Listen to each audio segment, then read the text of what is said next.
എല്ലാ വിദ്യാർത്ഥികൾക്കും പുതിയൊരു വീഡിയോയിലേക്ക് സ്വാഗതം. ഈ വർഷത്തെ LBS nursing and paramedical degree കോഴ്സുകളിലേക്കുള്ള തേർഡ് അലോട്ട്മെന്റ് ഓഗസ്റ്റ് 31 പ്രസിദ്ധീകരിക്കും.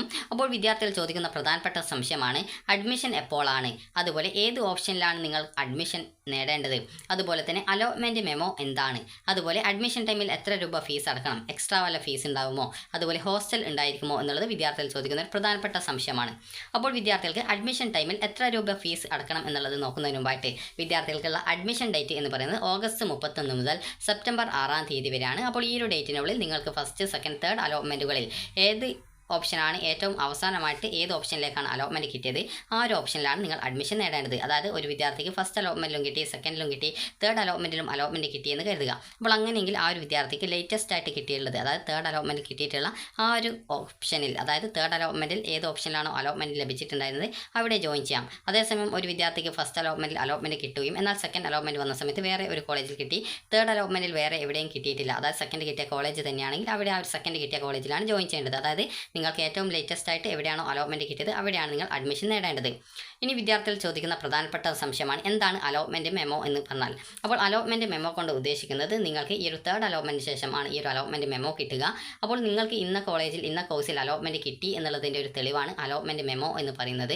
അപ്പോൾ വിദ്യാർത്ഥികൾക്ക് തേർഡ് അലോട്ട്മെൻറ്റ് റിസൾട്ട് വന്ന ശേഷം നിങ്ങൾക്ക് വെബ്സൈറ്റിൽ നിന്നും അലോട്ട്മെൻറ്റ് മെമ്മോ എന്ന് പറഞ്ഞുകൊണ്ട്, അതായത് നിങ്ങളുടെ അലോട്ട്മെൻറ്റിൻ്റെ സ്റ്റാറ്റസ് പേജിൽ നോക്കുന്ന സമയത്ത് അലോട്ട്മെൻറ്റ് മെമ്മോ എന്ന ഒരു ഓപ്ഷൻ വന്നത് കാണാൻ പറ്റും. അപ്പോൾ അതിൽ ക്ലിക്ക് ചെയ്ത് ആ ഒരു ലിങ്കിൽ ക്ലിക്ക് ചെയ്ത് നിങ്ങളുടെ അലോട്ട്മെൻറ്റ് മെമ്മോ ഡൗൺലോഡ് ചെയ്തെടുക്കാം. അതിൽ നിങ്ങളുടെ ആപ്ലിക്കേഷൻ നമ്പർ, നിങ്ങളുടെ പേര്, അതുപോലെ തന്നെ നിങ്ങളുടെ പേഴ്സണൽ ഡീറ്റെയിൽസ്, ഏത് കോളേജിൽ ഏത് കോഴ്സിലാണ് അലോട്ട്മെൻറ്റ് കിട്ടിയിട്ടുള്ളത്, ഇതുപോലുള്ള കുറച്ച് ഡീറ്റെയിൽസുകൾ അതിൽ ഉണ്ടായിരിക്കുന്നതാണ്. അതുപോലെ അഡ്മിഷൻ ടൈമിൽ എന്തൊക്കെ ഡോക്യുമെൻറ്റ്സ് കൊണ്ടുപോകണം എന്നുള്ള ഡീറ്റെയിൽസും അതിൽ കൃത്യമായിട്ട് രേഖപ്പെടുത്തിയിട്ടുണ്ടാകും. അതിൽ പ്രധാനപ്പെട്ട ഡോക്യുമെൻറ്റ്സിൻ്റെ ഡീറ്റെയിൽസാണ് അതിൽ നൽകിയിട്ടുണ്ടാവുക. അപ്പോൾ വിദ്യാർത്ഥികൾക്ക് എത്ര രൂപയാണ് ഫീസ് വരിക എന്നുള്ള കാര്യം നമുക്ക് നോക്കാം. അപ്പോൾ വിദ്യാർത്ഥികൾക്ക് കോളേജ് ലിസ്റ്റ് എന്ന് പറഞ്ഞുകൊണ്ട് LBS വെബ്സൈറ്റിൽ കാണാം. ജസ്റ്റ് അതൊന്ന് ക്ലിക്ക് ചെയ്ത് ഡൗൺലോഡ് ചെയ്തെടുക്കുക. അപ്പോൾ ഈ ഒരു PDF നിങ്ങൾ നോക്കുന്ന സമയത്ത് തന്നെ നിങ്ങൾക്ക് ഓരോ കോളേജിലും എത്ര രൂപയാണ് ഫീസ് വരിക എന്നുള്ള കാര്യം കൃത്യമായിട്ട് മനസ്സിലായിട്ടുണ്ടാകും. അപ്പോൾ അത് ജസ്റ്റ് ഒന്ന് വിശദമായിട്ട് പറയാം. അപ്പോൾ നിങ്ങൾക്കിപ്പോൾ ഗവൺമെൻറ് കോളേജിൽ BSc നഴ്സിംഗിനാണ് കിട്ടുന്നത്, അല്ലെങ്കിൽ മറ്റേതെങ്കിലും കോഴ്സിലാണ് ഗവൺമെൻറ്റിൽ കിട്ടുന്നതെങ്കിൽ നിങ്ങൾക്ക് ഈ ഒരു 23,150 രൂപയാണ് നഴ്സിംഗിന്, അതുപോലെ MLT ആണെങ്കിൽ 20,000 സംതിങ് രൂപയാണ് ഫീസ് വരുന്നത്. അപ്പോൾ നിങ്ങൾക്ക് ഗവൺമെൻറ് കോളേജിൽ കിട്ടിയിട്ടുള്ള വിദ്യാർത്ഥികൾ ഓൾറെഡി ടോക്കൺ ഫീ പേയ്മെൻറ്റ് അടച്ചത് കൊണ്ട് തന്നെ പ്രത്യേകിച്ച് നിങ്ങൾക്ക് അഡ്മിഷൻ ടൈമിൽ ഈ ഒരു ട്യൂഷൻ ഫീ ഇനത്തിൽ പ്രത്യേകിച്ച് അടക്കേണ്ടതായിട്ട് വരില്ല. അതുപോലെ വിദ്യാർത്ഥികൾ ചോദിക്കുന്നതാണ് ഗവൺമെൻറ് കോളേജിൽ മാനേജ്മെൻറ്റ് സീറ്റ് ഉണ്ടോ എന്നുള്ളത്. അപ്പോൾ ഗവൺമെൻറ് കോളേജിൽ ഈ ഒരു മെറിറ്റ് സീറ്റ് മാത്രമേ ഉള്ളൂ, മാനേജ്മെൻറ്റ് സീറ്റില്ല. നിങ്ങൾ SM, അതുപോലെ തന്നെ മറ്റ് കാറ്റഗറി ആയിട്ടുള്ള ഈ ഒരു BH, അതുപോലെ SC ST, അതുപോലെ തന്നെ ഈ ഒരു MU, അതുപോലെ CH, ഇതുപോലെ കുറച്ച് ആ ഒരു കോട്ടകളിൽ അലോട്ട്മെൻറ്റ് ലഭിച്ച വിദ്യാർത്ഥികളുടെ ഡീറ്റെയിൽസ് കാണാൻ പറ്റും. അപ്പോൾ അത് എന്തുകൊണ്ടാണെന്ന് ചോദിച്ചാൽ, ഇപ്പോൾ ഒരു ഗവൺമെൻറ് കോളേജിൽ 80 സീറ്റ് ഉണ്ടെങ്കിൽ അതിൽ 40 സീറ്റ് SM, അതായത് സ്റ്റേറ്റ് മെറിറ്റ് റാങ്ക് ലിസ്റ്റ് വഴിയും, ബാക്കിയുള്ള 40 സീറ്റ് ഈ ഒരു കമ്മ്യൂണിറ്റി കോട്ട റാങ്ക് ലിസ്റ്റ് വഴിയുമാണ് നികത്തപ്പെടുന്നത്. ഓരോ കമ്മ്യൂണിറ്റിക്കും ഇത്ര % വീതം സീറ്റ് റിസർവ് ചെയ്ത് വെച്ചിട്ടുണ്ട്. അപ്പോൾ ആ റിസർവേഷൻ അനുസരിച്ചിട്ടാണ് ആ ഒരു ബാക്കിയുള്ള 40 സീറ്റുകളിലേക്ക് ഓരോ കോളേജിലും അലോട്ട്മെൻറ്റ് നടത്തപ്പെടുന്നത്. അപ്പോൾ അതുകൊണ്ടാണ് നിങ്ങൾക്ക് ആ ഒരു രീതിയിൽ നിങ്ങൾക്ക് SM റാങ്ക് ലിസ്റ്റ് വഴിയും അതുപോലെ കമ്മ്യൂണിറ്റി കോട്ട റാങ്ക് ലിസ്റ്റ് വഴിയും അലോട്ട്മെൻറ്റ് ലഭിച്ച വിദ്യാർത്ഥികളുടെ ഡീറ്റെയിൽസ് ആ ഒരു ഗവൺമെൻറ് കോളേജിൽ കാണാൻ പറ്റുന്നത്. അല്ലാതെ ഗവൺമെൻറ് കോളേജിൽ ഈ ഒരു മാനേജ്മെൻറ്റ് സീറ്റില്ല, മെറിറ്റ് സീറ്റ് മാത്രമേ ഗവൺമെൻറ് കോളേജുകളിൽ ഉണ്ടായിരിക്കുള്ളൂ. അപ്പോൾ ഈ ഒരു ഗവൺമെൻറ് കോളേജിൽ കിട്ടിയിട്ടുള്ള വിദ്യാർത്ഥികൾ ഓൾറെഡി ടോക്കൺ ഫീ പേയ്മെൻറ്റ് ചെയ്യുന്നത് കൊണ്ട് തന്നെ ആ ഒരു സീറ്റിൽ നിങ്ങൾക്ക് പിന്നീട് എക്സ്ട്രാ ആയിട്ട് ട്യൂഷൻ ഫീയോ മറ്റോ ഉണ്ടായിരിക്കുന്നതല്ല. ഇനി കോമൺ ആയിട്ട് വിദ്യാർത്ഥികൾക്ക് വരുന്ന ഫീസ് എന്ന് പറയുന്നത്, അതായത് നിങ്ങൾക്ക് ഗവൺമെൻറ്റിലായാലും സെൽഫ് ഫിനാൻസിലായാലും കിട്ടിക്കഴിഞ്ഞാൽ വരുന്ന ഫീസ് എന്ന് പറയുന്നത് ഒന്ന് PTA ഫണ്ടാണ്, പിന്നീടുള്ളത് കോഷൻ ഡെപ്പോസിറ്റ്, അതുപോലെ തന്നെ നിങ്ങൾക്ക് പിന്നീട് വേറെ ഉള്ളത് എന്താണെന്ന് ചോദിച്ചാൽ ജസ്റ്റ് നിങ്ങളുടെ യൂണിഫോം, ബുക്ക്, ഹോസ്റ്റല്, മെസ്സ്, അതുപോലെ ട്രാവലിംഗ് കോസ്റ്റ്, ഇതുപോലുള്ള എക്സ്ട്രാ ആയിട്ട് വരുന്ന ആ ഒരു കോസ്റ്റുകൾ മാത്രമാണ് ഈ ഒരു ഗവൺമെൻറ്റിലായാലും സെൽഫ് ഫിനാൻസ് കോളേജിലായാലും നിങ്ങൾക്ക് ഫീസിൽ ഈ ഒരു ഫീസ് കൂടാതെ എക്സ്ട്രാ ആയിട്ട് കോമൺ ആയിട്ട് വരുന്ന ഫീസ് എന്ന് പറയുന്നത്. അപ്പോൾ വിദ്യാർത്ഥികൾ ചോദിക്കുന്നതാണ് ഹോസ്റ്റൽ എല്ലാ കോളേജിലും ഉണ്ടായിരിക്കുമോ എന്നുള്ളത്. അപ്പോൾ എല്ലാ കോളേജിലും ഹോസ്റ്റൽ ഉണ്ടാവണം എന്നില്ല.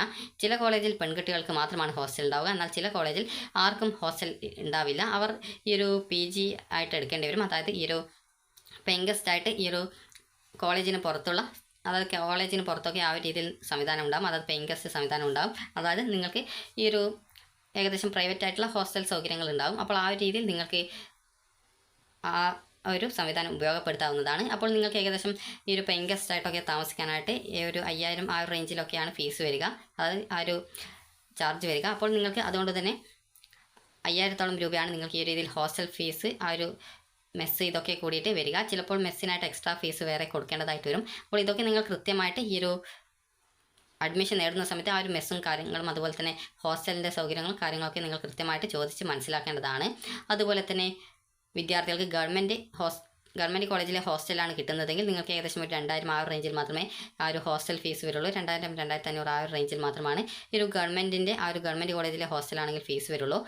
സെൽഫ് ഫിനാൻസ് കോളേജിലാണെങ്കിൽ നേരത്തെ പറഞ്ഞതുപോലെ ഏകദേശം 5000 രൂപ ആ ഒരു റേഞ്ചിൽ ഫീസ് വരും. അപ്പോൾ നിങ്ങൾ കൃത്യമായിട്ട് അത് ഈ ഒരു അഡ്മിഷൻ നേടുന്ന സമയത്ത് തന്നെ കൃത്യമായിട്ട് കോളേജിൽ ചോദിച്ച് മനസ്സിലാക്കുക. കോളേജിൽ അങ്ങനെ സൗകര്യമില്ല എന്നുണ്ടെങ്കിൽ നിങ്ങൾക്ക് കോളേജിൽ ഹോസ്റ്റൽ സൗകര്യമില്ലെങ്കിൽ നിങ്ങൾക്ക് കോളേജിൻ്റെ പുറത്തുള്ള ഇതുപോലുള്ള പെയിൻ ഗസ്റ്റായിട്ട് താമസിക്കാൻ സാധിക്കുന്ന സംവിധാനങ്ങളുണ്ടാവും. അപ്പോൾ അങ്ങനെയുള്ള സ്ഥലത്ത് അന്വേഷിച്ച് കഴിഞ്ഞാൽ നിങ്ങൾക്ക് എത്ര രൂപയാണ് ഫീസ് വരിക, അതായത് എത്ര രൂപയാണ് നിങ്ങൾക്ക് അവിടെ ആ ഒരു ഹോസ്റ്റൽ ഫീസ് വരിക എന്നുള്ള കാര്യം കൃത്യമായിട്ട് ചോദിച്ച് മനസ്സിലാക്കുക. അപ്പോൾ ഏകദേശം ഒരു 5000 ആ ഒരു റേഞ്ചിൽ മാത്രമാണ് ഈ ഒരു പുറത്ത് ഫീസ് വരുന്നത്, അതായത് ഫുഡ് ആൻഡ് അക്കോമഡേഷൻ ആയിരിക്കും. അപ്പോൾ അതുകൊണ്ട് തന്നെ ടോട്ടലായിട്ട് 5000 ആ ഒരു റേഞ്ചിലായിരിക്കും വരിക. അപ്പോൾ നിങ്ങൾക്ക് കുറേ കുട്ടികൾ ഒരുമിച്ച് നിൽക്കുന്ന ആ ഒരു രീതിയിലായിരിക്കും ആ ഒരു പുറത്ത്, അതായത് പെയിൻ ഗസ്റ്റായിട്ട് താമസിക്കാനുള്ള സൗകര്യം ഉണ്ടായിരിക്കുക. അപ്പോൾ അതുകൊണ്ട് തന്നെ ഒരു വിദ്യാർത്ഥിക്ക് മിനിമം അതായത് മാക്സിമം ഒരു 5000 ആ ഒരു റേഞ്ചിൽ മാത്രമാണ് ഹോസ്റ്റൽ ഫീ ആയിട്ട് ഈ ഒരു പുറത്തൊക്കെ വരികയുള്ളൂ. അപ്പോൾ നിങ്ങൾ കൃത്യമായിട്ട് ആ ഒരു അഡ്മിഷൻ നേടുന്ന സമയത്ത് തന്നെ കോളേജിൽ കോൺടാക്ട് ചെയ്യുന്ന സമയത്ത് കൃത്യമായിട്ട് ആ ഒരു ഹോസ്റ്റൽ സൗകര്യമൊക്കെ ഉണ്ടോ എന്നുള്ള കാര്യങ്ങളൊക്കെ കൃത്യമായിട്ട് ചോദിച്ച് മനസ്സിലാക്കുക. കാരണം ഹോസ്റ്റൽ സൗകര്യം പല വിദ്യാർത്ഥികളും ചോദിക്കുന്ന കാര്യമാണ്, അതുകൊണ്ടാണ് പ്രത്യേകം ഇത് സൂചിപ്പിച്ചിട്ടുള്ളത്. അപ്പോൾ നിങ്ങൾക്ക് ഇനി ഇപ്പോൾ സെൽഫ് ഫിനാൻസ് കോളേജിലാണ് നിങ്ങൾക്കിപ്പോൾ BSc നഴ്സിംഗ് കോഴ്സിന് കിട്ടുന്നതെങ്കിൽ ട്യൂഷൻ ഫീ ഇനത്തിൽ 73,025 രൂപയും സ്പെഷ്യൽ ഫീ ഇനത്തിൽ 23,300 രൂപയുമാണ് ഫീസ് വരിക. അപ്പോൾ ടോട്ടൽ നോക്കുന്ന സമയത്ത് ഏകദേശം 1 ലക്ഷം സംതിങ് രൂപ വരും. ഇതിനോടൊപ്പം 10,000 രൂപ കോഷൻ ഡെപ്പോസിറ്റ് വരുന്നതാണ് സെൽഫ് ഫിനാൻസ് കോളേജിൽ. അത് നിങ്ങൾ SC ST അതുപോലെ OEC വിഭാഗത്തിൽ ഫീസ് ആനുകൂല്യമുള്ള വിദ്യാർത്ഥികളായിരുന്നാലും അഡ്മിഷൻ നേടുന്ന സമയത്ത് ഈ ഒരു 10,000 രൂപ കോഷൻ ഡെപ്പോസിറ്റ് ആയിട്ട് അടക്കേണ്ടതായിട്ട് വരുന്നതാണ്. അപ്പോൾ ഓൾറെഡി ഈ ഒരു 25,000 രൂപ അടക്കുന്ന വിദ്യാർത്ഥികൾ ആണെങ്കിൽ, അതായത് ജനറൽ കാറ്റഗറിയിലുള്ള വിദ്യാർത്ഥികൾ ആണെങ്കിൽ നിങ്ങൾക്ക് ബാക്കിയുള്ള ഫീസായിട്ടുള്ള ഏകദേശം 85,000 രൂപ ഫീസ് ഇനത്തിൽ വരും. കാരണം PTA ഫണ്ട് ഇതുപോലുള്ള എക്സ്ട്രാ ഫീസുകൾ വരും. അത് ടോട്ടൽ നോക്കുന്ന സമയത്ത് ഒരു 85,000 രൂപ വരും. അത് നിങ്ങൾക്ക് ഈ ഒരു അഡ്മിഷൻ നേടാൻ പോകുന്നതിന് മുമ്പായിട്ട് നിങ്ങൾ ജസ്റ്റ് അലോട്ട്മെൻറ്റ് ലഭിച്ച കോളേജിലൊന്ന് കോൺടാക്ട് ചെയ്ത് കഴിഞ്ഞാൽ ഈ ഒരു ഡീറ്റെയിൽസ് ഒക്കെ നിങ്ങൾക്ക് കൃത്യമായിട്ട് പറഞ്ഞു തരുന്നതാണ്. അതുപോലെ തന്നെ നിങ്ങൾക്ക് അലോട്ട്മെൻറ്റ് കിട്ടിയുള്ള സീറ്റ് ഏതാണെന്നത് കൃത്യമായിട്ട് മനസ്സിലാക്കുക. കാരണം SC ST OEC വിദ്യാർത്ഥികൾക്ക് ഈ ഒരു സെൽഫ് ഫിനാൻസ് കോളേജിലെ മാനേജ്മെൻറ്റ് സീറ്റിലേക്കാണ് അലോട്ട്മെൻറ്റ് കിട്ടുന്നതെങ്കിൽ നിങ്ങൾ 1000 രൂപയായിരിക്കും കോഷൻ ഡെപ്പോസിറ്റ് ആയിട്ട് കോഷൻ അല്ല ഈ ഒരു ടോക്കൺ ഫീ പേയ്മെൻ്റ് ആയിട്ട് അടച്ചിട്ടുണ്ടാവുക. അപ്പോൾ ആ ഒരു പൈസ നിങ്ങൾക്ക്, അതായത് സെൽഫ് ഫിനാൻസ് കോളേജിലെ മാനേജ്മെൻറ്റ് സീറ്റ് ആണെങ്കിൽ നിങ്ങൾക്ക് ഈ ഒരു 10,000 രൂപ കോഷൻ ഡെപ്പോസിറ്റ് കൂടാതെ ബാക്കിയുള്ള സാധാരണ എല്ലാവർക്കും ഉള്ള രീതിയിലുള്ള ഫീസ് നിങ്ങൾ അടക്കേണ്ടതായിട്ട് വരും. അപ്പോൾ അതുകൊണ്ട് തന്നെ നിങ്ങൾക്ക് അലോട്ട്മെൻറ്റ് കിട്ടിയ സീറ്റ് ഏതാണ്, അതുപോലെ ഫീസ് എത്രയാണെന്നുള്ളത് കൃത്യമായിട്ട് മനസ്സിലാക്കാനായിട്ട് അലോട്ട്മെൻറ്റ് ലഭിക്കുന്ന കോളേജിൽ കോൺടാക്ട് ചെയ്യുക. ഗവൺമെൻറ് കോളേജിലാണ് SC ST OEC വിദ്യാർത്ഥികൾക്ക് കിട്ടുന്നതെങ്കിൽ 1000 രൂപ ഓൾറെഡി അടച്ച് ആ ഒരു ഫീസ് മാത്രം മതി. പിന്നീട് PTA ഫണ്ടോ ഇതുപോലുള്ള മറ്റെന്തെങ്കിലും നിങ്ങളുടെ ബുക്ക് അതുപോലെ യൂണിഫോം ഇതുപോലുള്ള ഫീസ് വരികയാണെങ്കിൽ മാത്രം അത് അടച്ചാൽ മതിയാകും. ഓരോ കോഴ്സ് അനുസരിച്ചും ഈ ഒരു ഫീസിൽ ചെറിയ ചെറിയ ഡിഫറൻസ് ഉണ്ട്. അപ്പോൾ അതുകൊണ്ട് തന്നെ നിങ്ങൾ കൃത്യമായിട്ട് ഓരോ ഫീസും എത്രയാണെന്ന് മനസ്സിലാക്കുക. അതുപോലെ തന്നെ NRI കോട്ടയിൽ അലോട്ട്മെൻറ്റ് കിട്ടിയ വിദ്യാർത്ഥികൾക്ക് 1.5 ലക്ഷം രൂപയാണ് ഒരു വർഷത്തെ ഫീസ് വരിക. ഇതൊക്കെ അഡ്മിഷൻ ടൈമിൽ തന്നെ നിങ്ങൾ അടക്കേണ്ടതായിട്ട് വരുന്നതാണ്. കാരണം അഡ്മിഷൻ ടൈമിൽ തന്നെ ഈ ഒരു ഫീസ് അടക്കണമെന്നുള്ളത് കോളേജ് പറയാറുണ്ട്.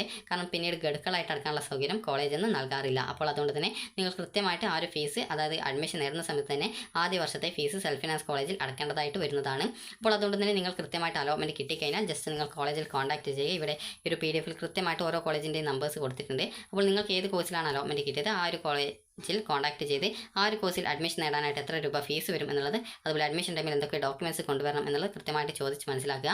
കാരണം ഫീസ് എന്തെങ്കിലും എക്സ്ട്രാ ആയിട്ട് വരണമെന്നുണ്ടെങ്കിൽ അത് കൃത്യമായിട്ട് നിങ്ങൾക്ക് പറഞ്ഞു തരുന്നതായിരിക്കും. അതുപോലെ തന്നെ അഡ്മിഷൻ നേടുന്ന സമയത്ത് കോളേജിൽ നിന്നും NOC സർട്ടിഫിക്കറ്റ് കിട്ടുമോ എന്നുള്ള കാര്യം പ്രത്യേകം ചോദിച്ച് മനസ്സിലാക്കുക. കാരണം നിങ്ങൾക്ക് സ്പെഷ്യൽ അല്ലെങ്കിൽ സ്പോട്ട് അലോട്ട്മെൻറ്റിൽ പങ്കെടുക്കണം എന്നുണ്ടെങ്കിൽ നിങ്ങൾക്ക് ഈ ഒരു NOC സർട്ടിഫിക്കറ്റ് ആവശ്യമാണ്. അത് നോൺ ഒബ്ജക്ഷൻ സർട്ടിഫിക്കറ്റ് ആവശ്യമാണ്.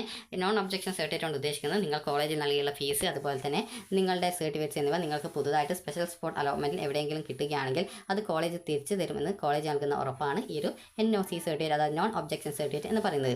ഇനി വിദ്യാർത്ഥികൾക്ക് അഡ്മിഷൻ ടൈമിൽ എന്തൊക്കെ ഡോക്യുമെൻറ്റ്സ് ആണ് കൊണ്ടുപോകേണ്ടത് എന്നുള്ള കാര്യം നമുക്ക് നോക്കാം.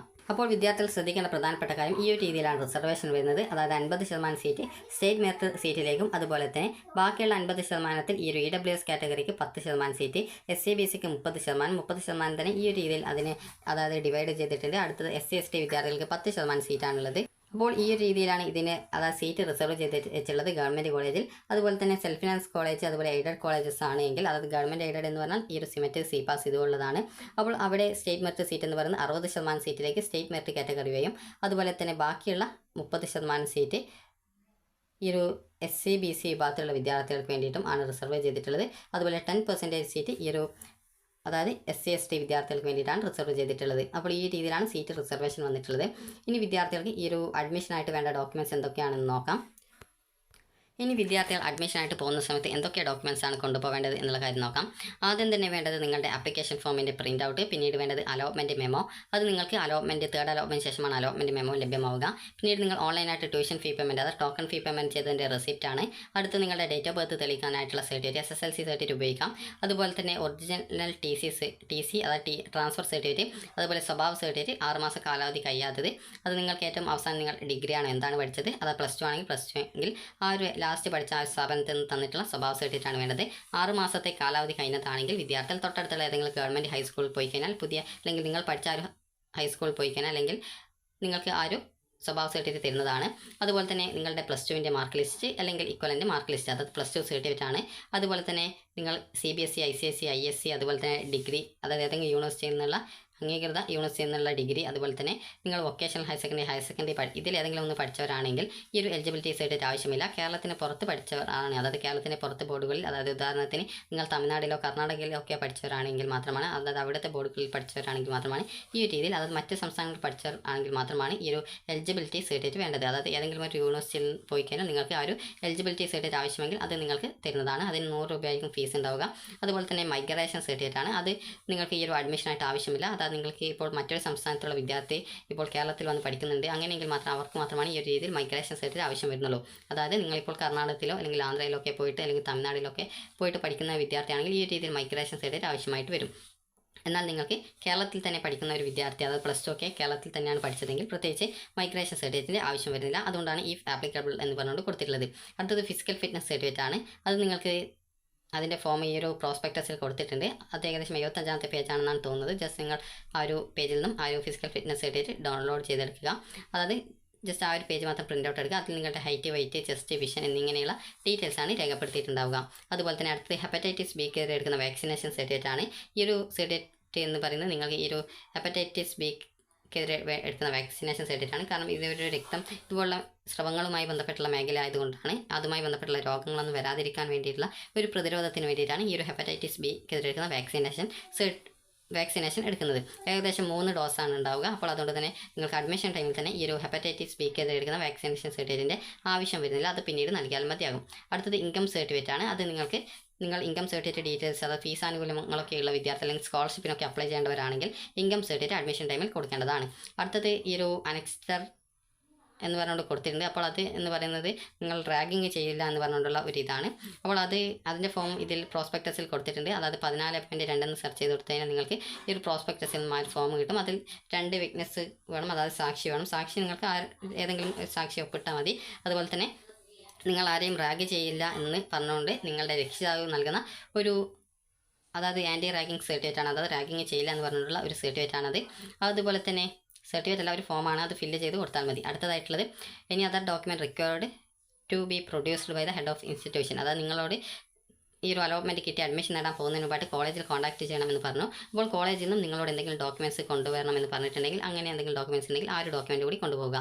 അതുപോലെ നിങ്ങൾക്ക് നിങ്ങളുടെ റിസർവേഷനായിട്ട് നിങ്ങൾ നൽകിയിട്ടുണ്ടായിരുന്ന റിസർവേഷൻ ഡോക്യുമെൻറ്റ്സ് കൊണ്ടുപോകേണ്ടതാണ്. അതായത് നിങ്ങളുടെ ജാതി സർട്ടിഫിക്കറ്റ്, അതായത് കാസ്റ്റ്, കമ്മ്യൂണിറ്റി, അതുപോലെ തന്നെ ഈ നോ ക്രിമിനൽ സർട്ടിഫിക്കറ്റ്, ഇതിലേതൊക്കെയാണ് നിങ്ങൾക്കുള്ളത്. അതുപോലെ നിങ്ങൾ മറ്റേതെങ്കിലും ഡോക്യുമെൻറ്റ് റിസർവേഷനായിട്ട് വെച്ചിട്ടുണ്ടെങ്കിൽ ആ ഒരു ഡോക്യുമെൻറ്റ്സ് കൂടി കൊണ്ടുപോകാനായിട്ട് പ്രത്യേകം ശ്രദ്ധിക്കേണ്ടതാണ്.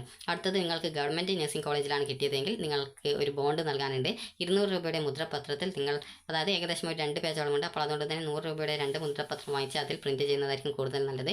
അത് നിങ്ങൾ കൃത്യമായിട്ട് കോളേജിൽ ചോദിച്ച ശേഷം ചെയ്താൽ മതി. അതായത് നിങ്ങൾ അതിൽ പറഞ്ഞിട്ടുള്ളത് ഇത്രമാത്രമാണ്. നിങ്ങൾക്ക് ഈ ഒരു 4 വർഷത്തെ കോഴ്സിൻ്റെ ഇടയിൽ നിങ്ങൾ നിർത്തിപ്പോവുകയാണെങ്കിൽ 1 ലക്ഷം രൂപ നിങ്ങൾ നഷ്ടപരിഹാരമായിട്ട് നൽകും എന്നും, അതുപോലെ തന്നെ രണ്ടാമത്തെ നിബന്ധന എന്ന് പറയുന്നത് 4 വർഷത്തെ കോഴ്സ് കംപ്ലീറ്റ് ചെയ്ത ശേഷം നിങ്ങൾ ഏതെങ്കിലും ഗവൺമെൻറ്റിൻ്റെ ഇൻസ്റ്റിറ്റ്യൂട്ടിൽ നിങ്ങളുടെ സേവനം അനുഷ്ഠിക്കുമെന്നാണ്, അതായത് നിങ്ങൾ ജോലി ചെയ്യും എന്നുള്ളതാണ്. അപ്പോൾ ഈ ഒരു അതായത് ബോണ്ടും നിങ്ങൾ സൈൻ ചെയ്യേണ്ടതായിട്ടുണ്ട്. അതായത് എല്ലാം ഒരു മുദ്രപത്രത്തിലാണ് ജസ്റ്റ് സൈൻ ചെയ്ത് കൊടുക്കേണ്ടത്. അപ്പോൾ ഇങ്ങനെ 1 വർഷത്തെ നിങ്ങൾക്ക് എക്സ്പീരിയൻസ് കിട്ടുന്നത് കൊണ്ട് തന്നെ പ്രത്യേകിച്ച് അത് നിങ്ങൾക്ക് കൂടുതൽ ഗുണമായിരിക്കും. കാരണം നിങ്ങൾക്ക് MSc നഴ്സിംഗ് ഒക്കെ പഠിക്കണമെങ്കിൽ 1 വർഷത്തെ എക്സ്പീരിയൻസ് ആവശ്യമാണ്. അപ്പോൾ അതുകൊണ്ട് തന്നെ നിങ്ങൾക്ക് ഈ രീതിയിൽ നിങ്ങൾക്ക് ജോബ് ചെയ്യാൻ ലഭിക്കുന്ന ഒരു അവസരം, നിങ്ങൾക്ക് അതൊരു നല്ലൊരു കാര്യമാണ്. അതുപോലെ തന്നെ നിങ്ങൾക്ക് സ്റ്റൈപ്പൻഡ് കൂടി കിട്ടുന്നതാണ്. അതായത് മാസാമാസം നിങ്ങൾക്ക് നിങ്ങളുടെ സേവനം അനുഷ്ഠിക്കുന്ന സമയത്ത്, അതായത് ഹോസ്പിറ്റലുകളിൽ സേവനം അനുഷ്ഠിക്കുന്ന സമയത്ത് നിങ്ങൾക്ക് സ്റ്റൈപ്പൻഡായിട്ട് ഒരു നിശ്ചിത തുക ലഭിക്കുന്നതായിരിക്കും. അത് ഗവൺമെൻറ് എത്ര പൈസയാണ് നിശ്ചയിച്ചത് ആ ഒരു പൈസ നിങ്ങൾക്ക് ആ ഒരു സ്റ്റൈപ്പൻഡായിട്ട് നിങ്ങൾ ഒരു വർഷത്തേക്ക്, അതായത് മാസാമാസം കിട്ടുന്നതായിരിക്കും. അപ്പോൾ ഈ ഒരു രീതിയിലാണ് ബോണ്ട് വരുന്നത്. അത് ഗവൺമെൻറ് കോളേജിൽ അലോട്ട്മെൻറ്റ് കിട്ടിയ വിദ്യാർത്ഥികൾ മാത്രമാണ് ഈ ഒരു രീതിയിൽ ബോണ്ട് നൽകേണ്ടതായിട്ടുള്ളൂ. ബാക്കി സെൽഫ് ഫിനാൻസ് കോളേജിൽ കിട്ടിയ വിദ്യാർത്ഥികൾ ബോണ്ട് നൽകേണ്ട ആവശ്യം വരുന്നില്ല. അപ്പോൾ വിദ്യാർത്ഥികൾക്ക് ഈ ഒരു വീഡിയോ ഉപകാരപ്രദമായിട്ടുണ്ടെന്ന് കരുതുന്നു. അപ്പോൾ നിങ്ങൾക്ക് ഈ ഒരു വീഡിയോ ഉപകാരപ്രദമായിട്ടുണ്ടെങ്കിൽ ലൈക്ക് ചെയ്യുക, ഷെയർ ചെയ്യുക. എന്തെങ്കിലും സംശയം ഉണ്ടെങ്കിൽ താഴെ കമൻറ്റ് ചെയ്യുക. Thank you.